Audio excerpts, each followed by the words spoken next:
चुपचाप महोल्ला नाम के मोहल्ले में रोज की शुरुआत ही चिकचिकबाजी से होती थी। भले ही मोहल्ले का नाम चुपचाप मोहल्ला था, लेकिन वहाँ रहने वाले लोग बिल्कुल भी चुप या शांत नहीं रहते थे। ऐसे ही एक रोज शर्मा परिवार के घर के आगे कचरा पड़ा हुआ था, जिसे लेकर सीमा और रंभा के बीच लड़ाई हो रही है। मैं कह रही हूँ ना, ये कचरा इस रंभा ने डाला है। हाँ हाँ, आई बड़ा मुझे बोलने वाली। तूने मुझे देखा है क्या ये कचरा डालते हुए? तेरे पास कोई सबूत है? सब जानते पूरे मोहल्ले में कि कैसे तुम कभी यहाँ तो कभी वहाँ आधी आधी रात को अपने घर के सामने का कूड़ा यहाँ से वहाँ कर देती हो। पूछो कमला काकी से अगर मैं झूठ बोलूँ तो। बिल्कुल ठीक कह रही है, ये ना जाने इस मरजानी रंभा को कूड़ा कूड़ेदान में डालने में क्या ही मौत आती है। ये तो पूरे मोहल्ले में गंदगी मचा कर रखती है। अरे ओ काकी, तुम भी कम नहीं हो, तुम खुद भी तो पूरी गली में पानी गिराती रहती हो, सारी सड़क पर कीचड़ कीचड़ करके रखती है। रंभा जरा इनको बता दे, इनके पानी गिराने की वजह से कल मोहल्ले में जारी बारात में जो दूल्हा घोड़े पर बैठा था ना, वो घोड़ा उस कीचड़ में ऐसा फिसल कर गिरा कि वो दूल्हा बेचारा धड़ाम से नीचे गिर गया। अब इसमें मेरी क्या गलती? तूने उस दूल्हे को देखा था? उस दुबली सी घोड़ी पर बैठा दूल्हा किसी गैंडे से कम नहीं लग रहा था। अब कोई गैंडा दुबली घोड़ी पर बैठेगा तो वो बेचारी तो दबेगी ना, उनका रायता तो फैलना ही है ना। रहने दे अलका, इनको बोलकर कोई फायदा नहीं है। और ये कमला काकी इन्हीं लोगों की चमची है। और तुम तीनों ये लड़ाई झगड़े छोड़कर अपनी ननद की शादी करवाओ जाकर।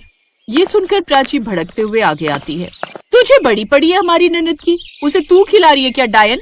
तभी उनकी ननद कनिका अंदर से निकल कर आती है और उनका झगड़ा शांत करवाने की कोशिश करती है। प्राची भाभी, सीमा भाभी, अब चलिए अंदर। और रंभा भाभी, आप भी अंदर जाइए और ये झगड़ा यहीं खत्म कीजिए। इसकी जुबान में कितनी मिठास है, और इसकी तीनों भाभियां तो ऐसा लगता है लाल मिर्च खाकर पैदा हुई हैं। हो ना हो, तुझे देखने आने वाले लड़कों को भी तुम्हारी यही भाभियां भगा देती होंगी। हाँ।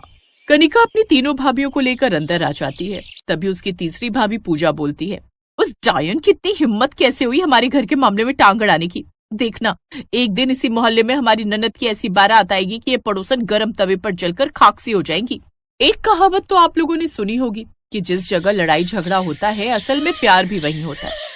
एक रोज उस मोहल्ले में पूरे दिन तक पानी नहीं आता। तब तीनों भाभियों ने ही अपने घर में अच्छा खासा पानी भर कर रखा होता है, जबकि सबके घरों में एक बूंद भी पीने का पानी नहीं होता। तभी एक बूढ़े काका, अरे अलका बेटी, पानी दे दो। मैंने तो खुद ही पानी नहीं भरा, प्यास के मारे मेरा तो गला सूख रहा है, यहाँ तक कि गलियां भी सूखी पड़ी हैं। कमला काकी को तो गली में पानी डालने को भी नहीं मिला। वहाँ खड़ी तीनों भाभियां ये बात सुन रही थी।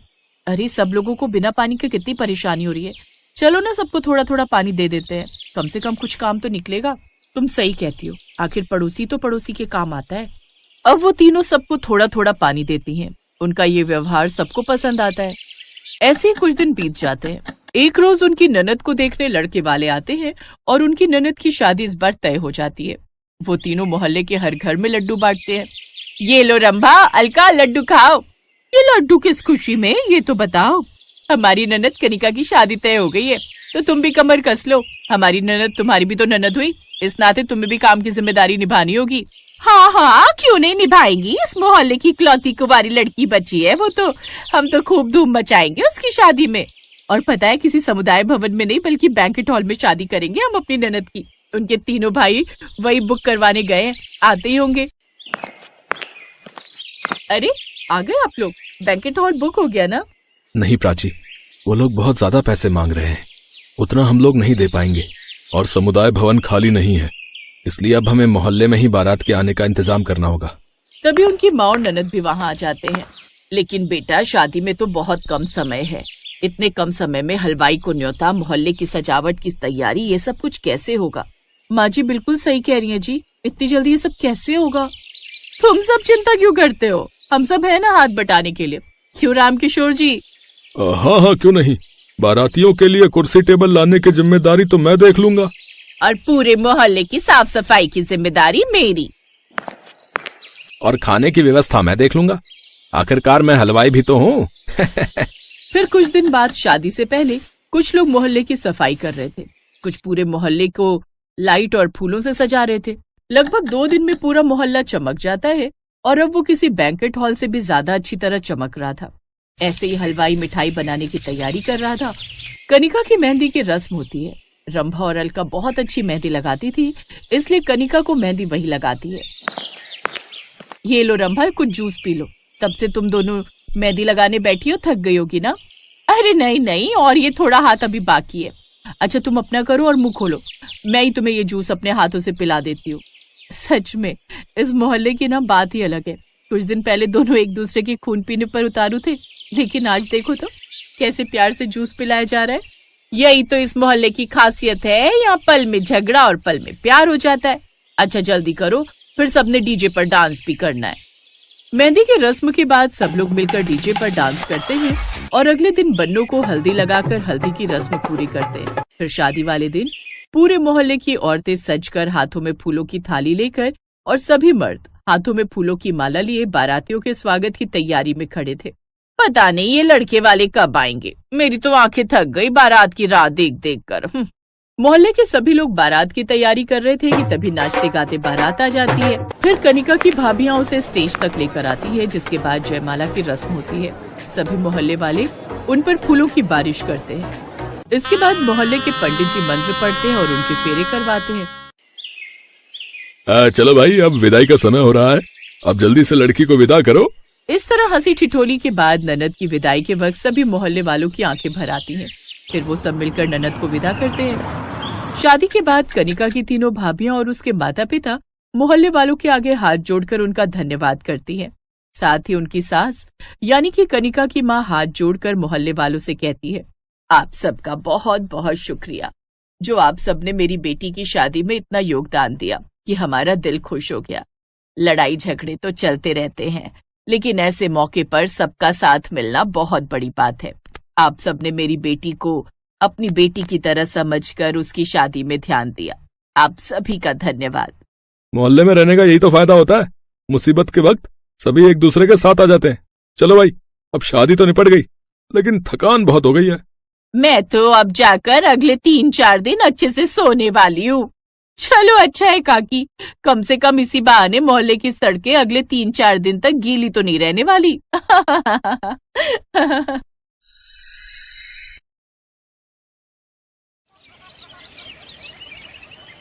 जानकी के 3 बच्चे थे, जिसमें से 2 लड़के विनोद और प्रमोद और 1 लड़की कविता थी।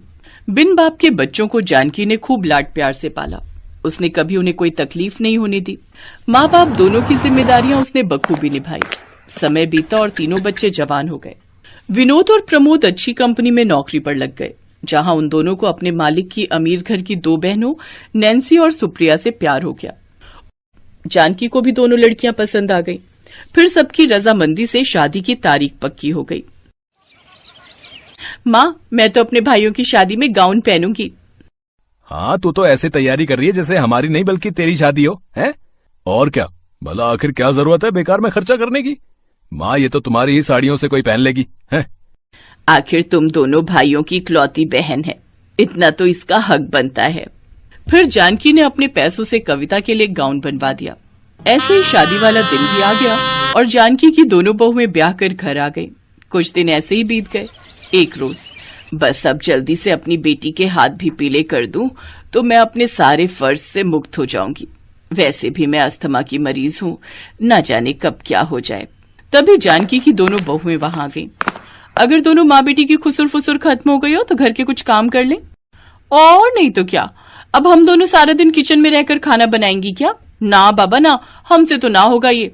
चल कविता, रसोई में बर्तन रखे हैं, उन्हें धो दे, फिर खाना बना ले जाकर।